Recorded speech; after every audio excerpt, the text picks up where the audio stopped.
Siyalibingelela namhlanje olesihlalo ke siphakathi kwe-April ehamba ngomabasa ke inyaka uyagijima ukhona umathelela ngibambe imtshina ke lapha ke lamakhamera yonke into igama eZathisa Sibanda nathi ohlelo ngisakhumbula sicela like page yethu YouTube channel eZathisa Sibanda njalo support abangani bethu be-CNC emshadweni anything abantu babuza liyabathola ku-Facebook laphana uSilo N lo C ungathi CNC awumtholi CNC zathola bafana ke xhumane labo bakwenzela into enhle Melody Thwala uqalisizwe kanjani Melody ngiyakubingelela ngisakhumbula ke sihlangana ke namhlanje Melody wathi ke msakazi kwa kumnyaka ka2012 ngangithethwe ngomnyeke kwaba uthi ungwenyanga ngenza umfazi wakhe lanqawe ngalobolanga kodwa sazwana ke lo ngwenyanga njalo ngaqina sengizithwele ngihlala ke ngobulawayo eMagwegwe North ungwenyanga ngangimthanda sitshela wami ke ngasuka ngazithwala teke sithwele mina njengobana ke umama vele behlalela ke number 1 lo munye ubaba wadlula kudala so ngazama ukuthi ungwenya ahambe ngazange ayivela wahlala la kunjalo saqina sensiya beletha ngathwala ke esibhedlela ibelethela ngale empilo ekubeletheni lapha ke msazi ngathola ukwana ke ngangenzanga lo kuthiwa ngamaskali ngathola umntwana ke ongogogekileyo ngogogekileyo futhi uzamntu ogogekileyo ophazamisekileyo kuthiwa ke disabled into le yangishoka msazi ngoba wayengela isandla esisodwa njalo waye unyawo lunye lunganika lugobile into le yangethusa kakhulu ngoba ngangazange ngubone okunje hayi sakhithwa ke empilo phana ungwenyana wahloka ubaleka wathi sesiye egoli ade umsebenzi lapho sasiloja khona ngabona kunzima kimi yimi uphuma laphana ke thatha ke umntwana lapha esilojeni ngihamba ngamdambela duzane nemangcwaba eluveve ngabaleka ngabuya ke egoli kwaphuma ngiziphephele kulo mntwana ke odwetshwe esefile laphana eluveve emangcwabeni kwakuyimi ke thisa leyo ngabona isitori esiwasizwa ayisangikhutha ke yikho ke yakhumbula ke umnyaka lwana ka2012 mhla ka11 July lapho ngalahla khona umntwana ngizwa ubuhlungu sometimes ngiyambona lo mntwana ke ekhala kodwa ulanto engangiyenza ngangikwazi ukuthi ngimanage to ukugcina ke umntwana to support umntwana iMelody thuma ngibhala ngise-South Africa kodwa ngandinga amaphoyisa ngikwazi ukucala amselaphila mbali phelanga ngoba impilo batshengisa irecord ukuthi umntwana nje yimi ngicele ngezingoma sesiwo wabulala ingane lo mntwana ngicela ke izingoma ongathela zona namhlanje zingibusise ke Thisa ngajabula kakhulu wakhetha ingoma zabaningana nje ke umathwala ngabo kothwala ukuthi ingoma sibona ukuthi ngakuthela yipi befuna ukuthela ingoma ezayenza ukuthi intaka ngaphakathi kodwa manje ngisayibona ingoma khona into eyenzayo siswana yimbi kodwa ngeke ngikuchayele ke uthando sibheka bana ukuthela uvuyo bona ngani khona ikhona imfuyo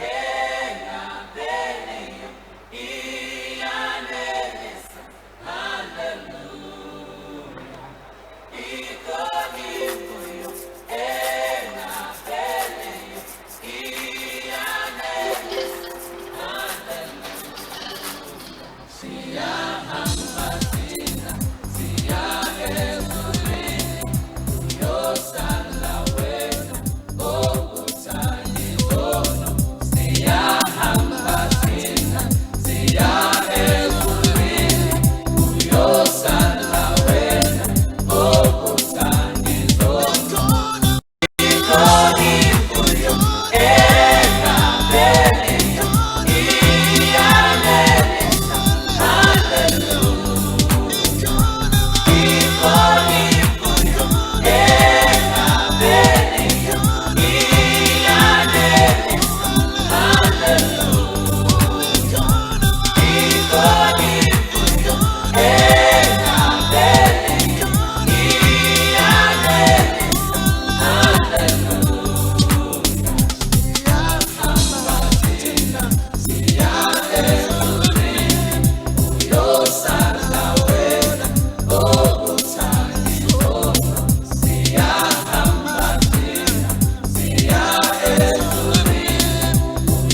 ingoma evela ke kuvuyo Mokene ingoma esithi ikhona imfuyo siyitshela ke uMelody Thwala. Yena ke uMelody Thwala ke ubhala ke South Africa. Siyakubingelela walahla ke ingane ngoba ke i-disciple kuyenzakala ke empilweni ukuthi umntwana sometimes aphume ngovukekileyo. Yena siphambili ngohlelo ngisakhumbula James Ntini. Unjani ke namhla Jamie James Ntini? Siyalithanda uhlelo silalela amaviki wonke ngalesikhathi. Mina ngimu James Ntini mbuba kwalaleke Dananda ngihamba ke eMzansi umfana wakomthwakazi.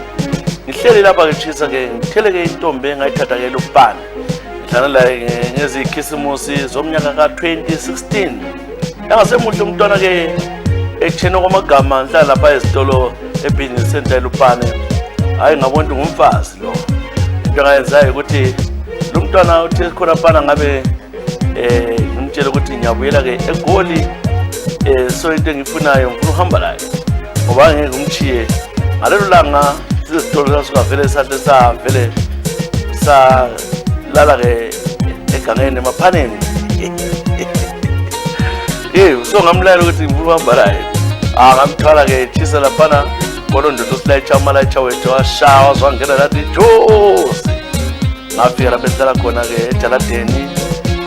Ngathi ngumfazi wami ngizaphela ngihambe ngiyebika ngoba ngwabo ekhaya.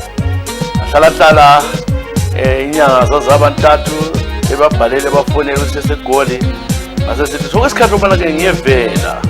Ngathuma umalume basuka khona lebelubhekile besiya ngakibo.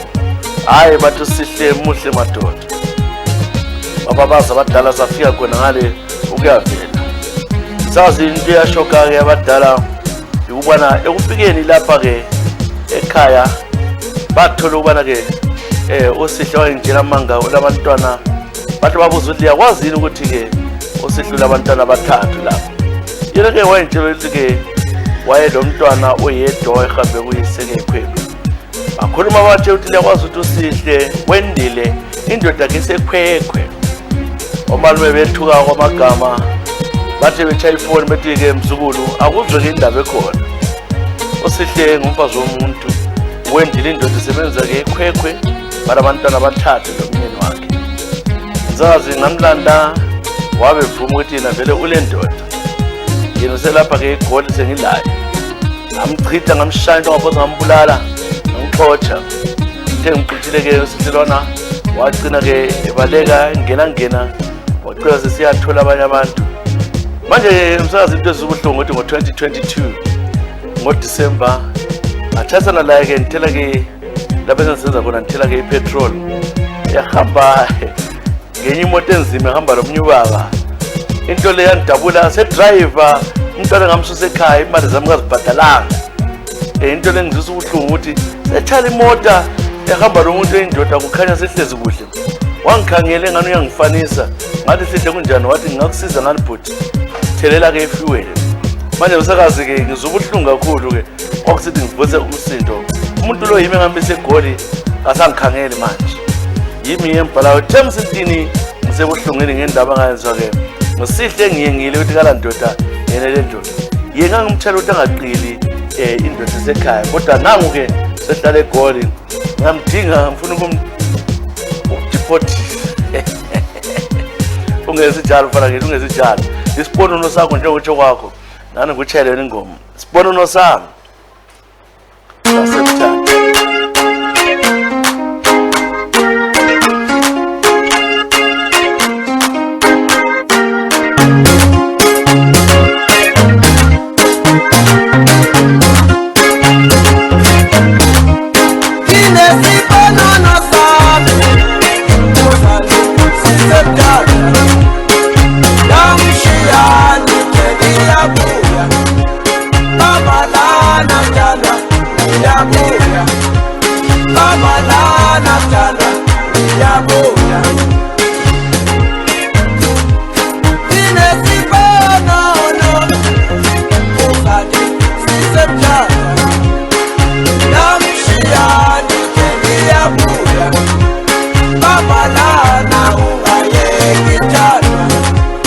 Babalana unga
sasuke isiponono ngilasi isiponono sami sasemthatha esakhonale Gqeberha eMthatha siyakhonala indawo zonke Western Cape isiponono lesami sasemthatha ngitheleke James Ntini usehawukela lo muntu amshaya wamchitha kancane emhambisile wazonto umlobende eshade sele indoda manje ehlele kahle siboneke ka Cynthia Nare Cynthia ngiyabingelela umnyaka wabo ngamnyaka 1996 bengisebenzela koBulawayo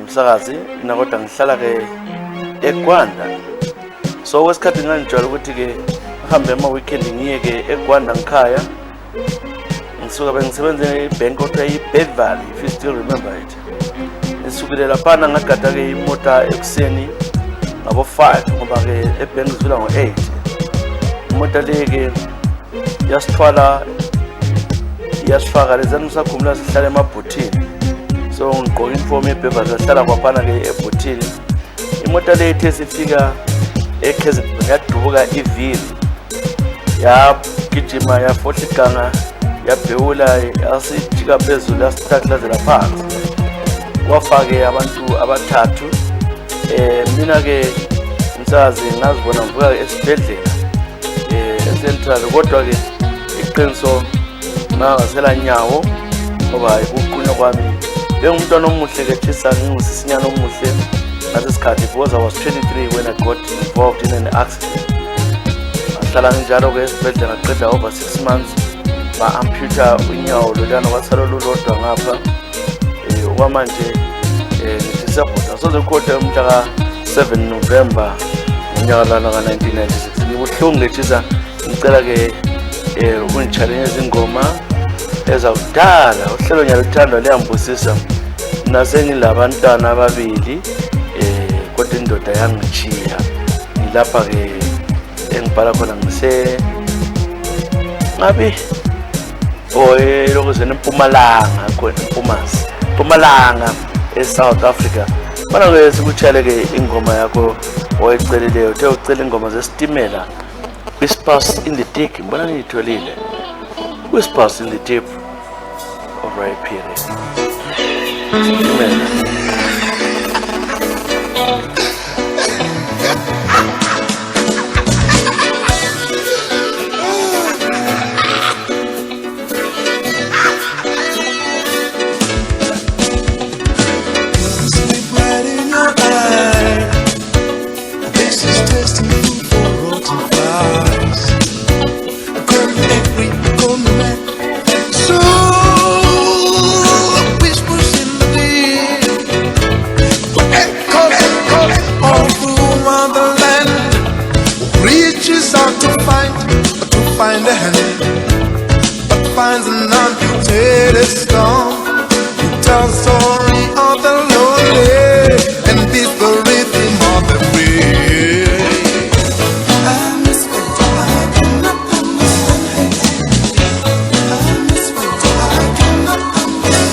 So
river of pain.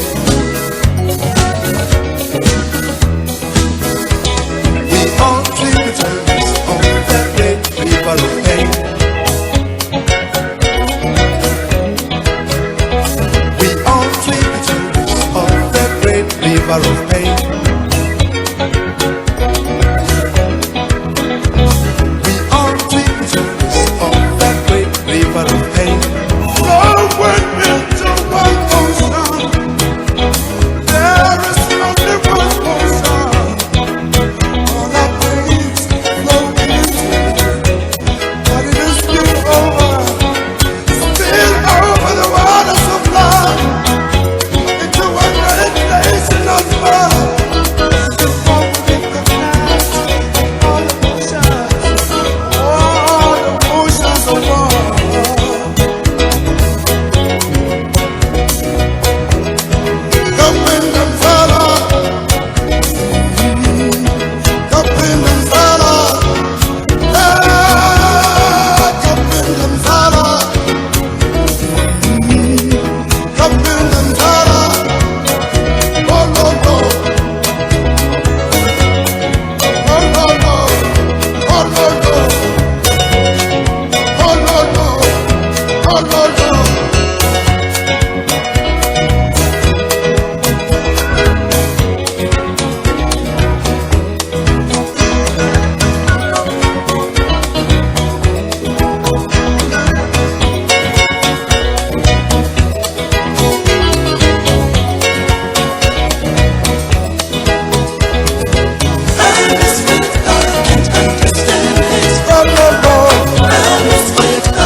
Kappa Piri, Stimela, City Whispers in the table, Kazakona, Yashisalin Homa. Sitele Cynthia Nare, Wenage, Opalare, Sempo Malanga, and South Africa. Thank you, South Africa, for the emails, for the support. Lekanda Lolo Shelo. Yeah, Labekaba Lela Zimangat. Itati yatula wela pa kuyithuba ngayibukelela bakusasa loba ngalepi isikhathi tshela abangani wakho mebelalela ama programs amadala agcwele khona phana akhona siyabonga engiphethe manje maqhawe khanya ye umsakazi ke mina ngikhulele enyuma gwegwe kobulawayo kuma 19 ba 19 kwazi kahle ama 19 ngoba ke siswa mehlala lapha mina thisa ke bengiqala umsebenzi ebunyani umnyaka ka 2004 bengisebenza lapho and all that so lapho bengiloje khona ke umuntu belala ke next door bekhanya ke lo sisi wangikhona bekunzima laba abantu babethi inqabe sebesenza into yabo cina ngiphanjaniswa imizwa wangenza ukuthi vele ngalali ngizama ukuthi melalele wakunceda yebo la nqa ngangisenza ukuzinceda kodwa hayi mama khona ngaze ngimkhalesele ngamhawukela kakhulu ngaze ngamtshela ngathi ngendlela okhala ngayo ngabona ke umnandi so mama lo ke sacina sijoyelana kunjani yimilwana kwelilanga ngizama umncwethela ke baba lo ehambile ku2 year Plumtree ngamncinga ngalo ngcono iholo liphelele kuye lumama ngamqhwela imali wathi ngibuye ngokuphangisa ngangena hayi ngempela ke ngezwe ukuthi kuyachisa ngakholisa kakhulu ke umsakazi kodwa isililo esayisenza indodana nadala ngisizwe ngoba wayesesaba kodwa ngakholisa ngihlala ngamalanga amathathu amani baba into esiphambisa kule flowers epipini yami hayi sokuphuma ezinye izinto ngagijinisiwe la ke ukuthi ngigijime ngiye eklinika bathi kumele ngiye kami clinic lapho ngayo kuyahlatshwa khona ama injection mama lo wanikisike engazakuyibona emhlabeni sengikwazi ukuthi babekhalisana indaba yani yokunandi manje ngathi sithi ngimlando ukuthi ngikhumelayo wasithi semfuna ukubophisa ngirephile so ngathula kunjalo ngahlala lapha ngesiki yami after some years I discovered ukuthi bengile umkhuhlane wegciwane HIV angikwazi ngalithatha kuye lo mama kumbe kunye umama ngahlala naye after some 6 months ngilawo kodwa ke I'm living positively ngimnandi ngitshisa ungangizweli ngimaqhawe ekhanya amaqhawe eziphilile sibi uthi unento amaphilisi akhe kodwa ubona ngani ke khona into zokutshontsha lezi maqhawe uyathatha ke uyathatha inyosi uzokwenzana inyosi kathesi kuyini lokho awazi ungazivikelanga ngicela ke unjele ke ingoma xa undlela ke Lucky Dube I will never fall in love again kumbe loba ibheka Lucky Dube omobjay party wakhetha zabaningi ingoma enza kwenzela khona ke mfana kithi uthi ngitholile ke Lucky Dube I think I will never fall in love again never will I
Timber Lucky Dube before he turned to reggae music. Lucky Dube I'll never fall in love.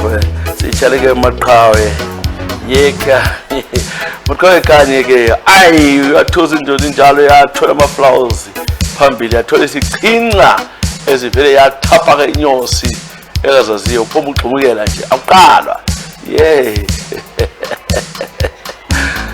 mara ke siye phambili sibone isitopa ubani kade isitopa Tulisiwe moyo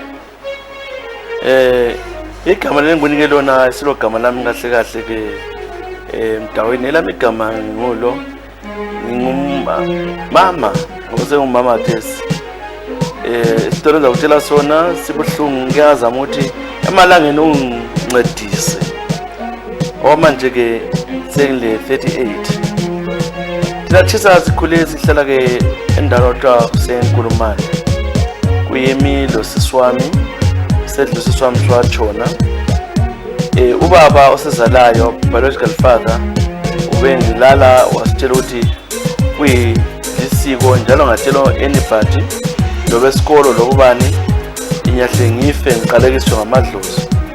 Ubaba waqasula lami ngile 7 years khona phana ngihlala naye kanye lo siswami ngitshela bonilanga ubaba engilala ngisizwe siswa wabuya wathi ngicela umyekele baba ngicele umyekele iqamba leli zelibhalela ipicture leyo lokuhlala ibuye sizama unamlela ubaba ngilala kanjani ubaba ekhuluma ukuthi ufuna ukuzo masajwa ebedroom kwesikhathi uhamba usisi kodwa kwesikhathi athi kubuye mina ngahlala nginjalo ngafunda ngaza kulenkulumane high ngaphutsha into leke ngisazi yangihawunta kakhulu ngaqeda lesikolo amfuna ukubona umfana ngifuna ukubona umuntu ngisizwa ke lapho ngibona lo muntu wayengichaya lesiswami emchaya usiswami ke wazibophela ngomnyaka 2014 wafa incwadi yakhe ibhalile ukhanya ubaba waba ngokuqala kusearcha incwadi le wayithatha ukhanya ibhalile ngoku-abuswa kwethu ngubaba. So khathesi mina ngisukile lapha ekhaya ngiyazama sekule indoda engilayo ngicele ngiyitshela-ke iqiniso ngiyahlumela ngihambe ku-counselling ngcono sireport ubaba ukhona uyaphila chisi khona apha kobulawayo ungamdinga umbone. So ngilapha khathesi mina umuntu lo engilaye kandobolanga ngoba that man cannot be my father vele ngifuna ukuzwa la ngaye uyazama ukuthi azama ungifonela I don't want to see him. Into leyo yangihlupha kakhulu ngitshele ngesihlalo sami for good nearly 20 years of sexual abuse by my own biological father ukhona ke kobulawayo isibongiso lesithiwa umoyo uyamqamba ngegama lakhe. Sithulisiwe ezakwenza zakuthinta after lo hlelo siyabonga mama zama ukuthola ama counseling kunzima ke lokho kambe nxa umuntu siyangenela ke owakho umntwana madoda owakho khona ngicela ke ungitshele izingoma ezitshiyeneyo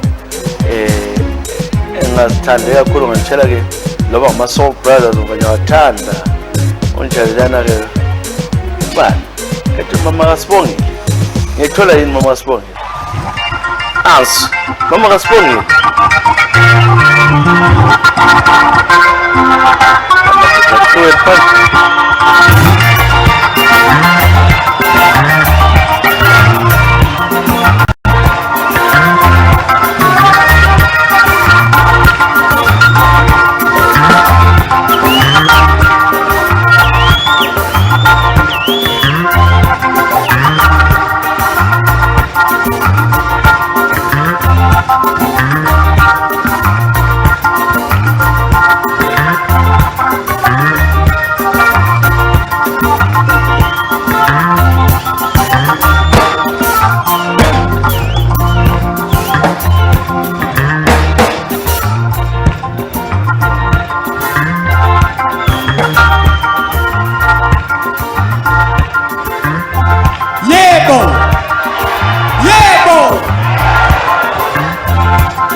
uyabona manje ngikukhumbuza kudala siyezwana ngikukhumbuza mzukwane siyezwana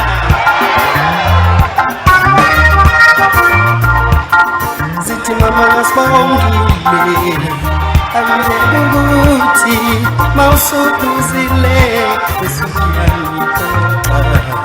angithi kunjalo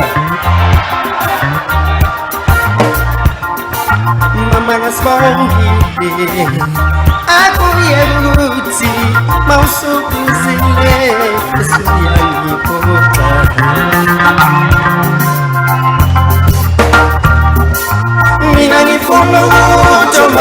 makhelwane basibone sixabana.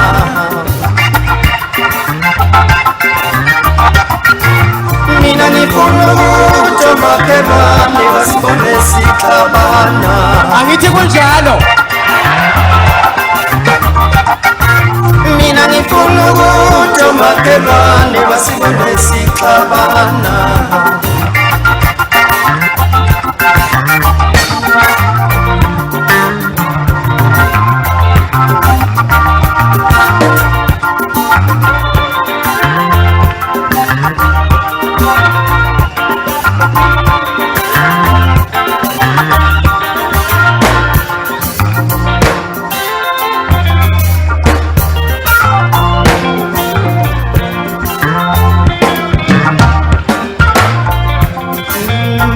Sibongile akuye ukuthi mawusuhlabile bese uyangikhoxa.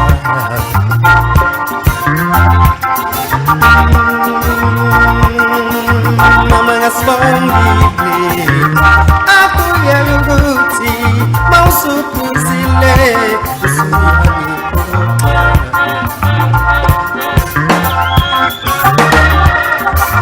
Mina ngifuna ukuthi makhelwane basibone sixabana.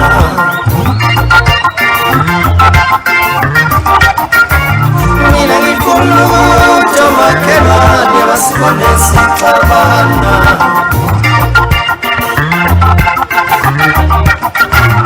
Mina ngifuna ukuthi makhelwane basibone sixabana.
Ngiyabuza futhi ke the Soul Brothers umdavu yadava David Masondo ekushala ke ingoma laphana ke Mama Sibole sithulisiwe moyo sitshelana nengoma sizeni mama zokuthinta siye sixoxe sizwe ukuthi sikutholele ke justice phela singafuni ukuthi abantu bancindeze bathwale nzima la we won't allow that ngisakhumbula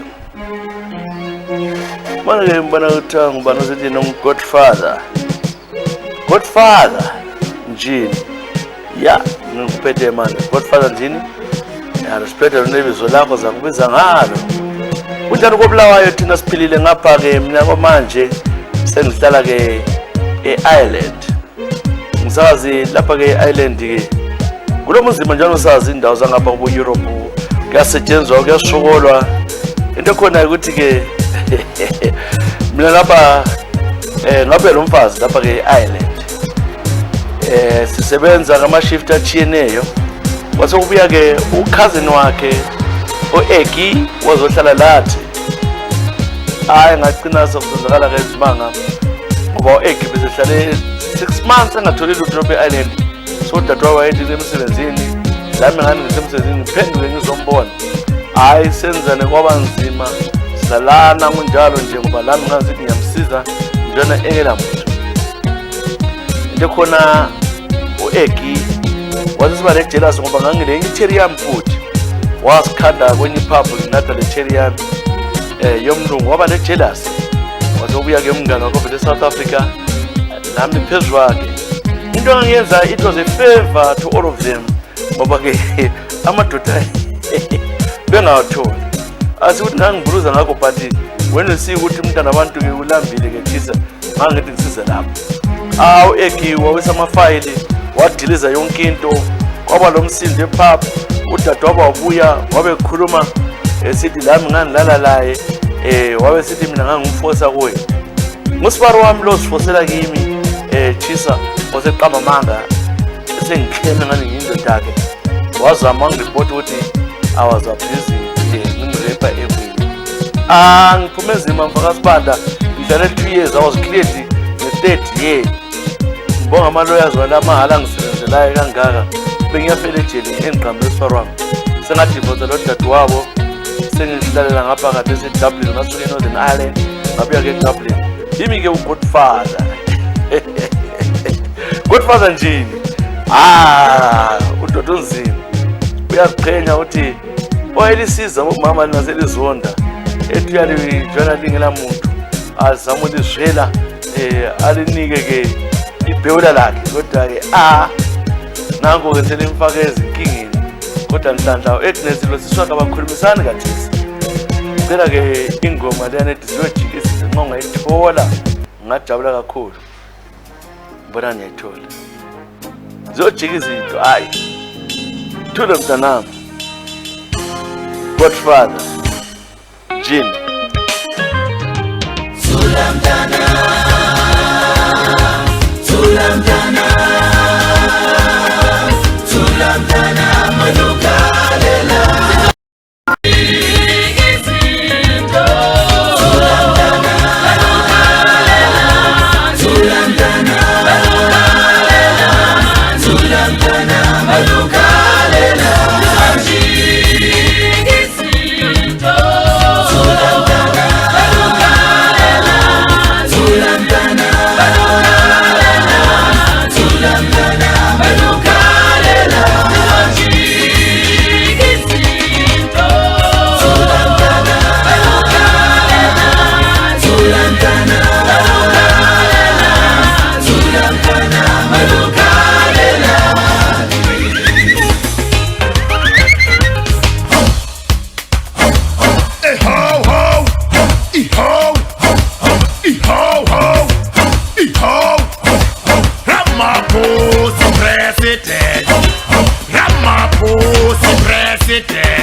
ingoma ke chathi izinto sichaleke Godfrey jini uqhenya uba ke ikhawe labo mama bona ke uyadiliza umama hlanye bokubulalana bezonkinto spare wathi hayi wenika kumlungu into zami lo dadewethu wenza aha nango sithi ke ukubhinyile ungaqala mfowethu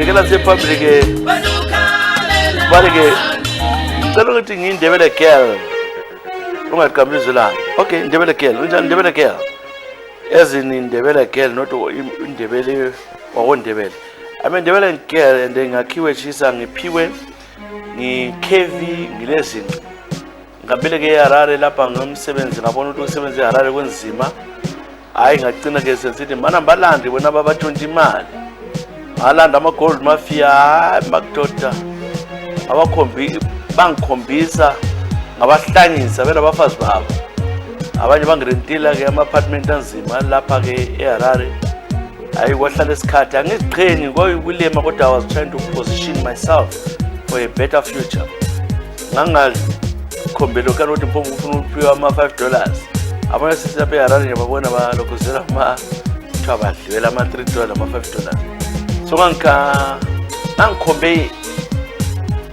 ingagaba azothi ingagaba so abanye bakhona ngabaqamba amabizo lapha kuze 2 so I managed to buy a flat a town which belongs to me ngathenga imota i4x4 ngazothenga imota ke eBenside koBulawayo indlu eBenside koBulawayo I run my small business ngathi mbavusile bona baqandi badla mina ngadlami ngidlabo so bonke babehlayisana ngami until this member A1 osebenza ngale tried to kill another wamdubula wamkhuda.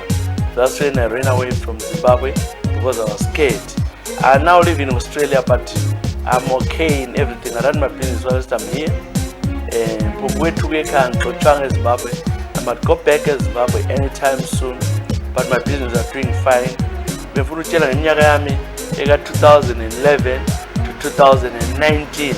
Lapho bengivusa khona and ngiyavusa chisa bambiza ukuthi mina ngifeva abantu kodwa ke I knew what I was doing. Yimi nje uxoxele just call me Ndebele girl because they used to call me Ndebele girl khona ngale ke Harare. Ungabe sisplash lapha ngifakachisa ngajabula ke jive ngithathe ke iwhisky yami nathi. Hey wakholisa ke uNdebele girl utsho njalo. Yeah, Ndebele girl. Upwezini ziyasehla.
uzone ingoma ke vela ke Splash Mutsumba Jentana evayindela ke mngani wami ke uhlelo ngisakhumbula kunje sesebaphethe nalo sengiphethe vela ke uChris ethi ke na khonale phansi Cholocho uthi ngizwa nedelela kabuhlungu yebo thisa kuthiwa siyaganga kodwa ke hayi impela siyaganga bafana beCholocho yimi uChris lapho ngizakazi ke ngifike lapha ke South Africa ngafika hayi ngingabamba hayi ngathutha bengisetha bengithatha kuhle konjani but the problem esikhathi esiningi nxa senze ngena abantu uthole ke abantu belele ucela siba nama temptations sihambe sabamba inkunzi siyabamba sathola umlungu ekhona sabopha indoda sayibophela ngale ngase ngibamba umfazi wakhe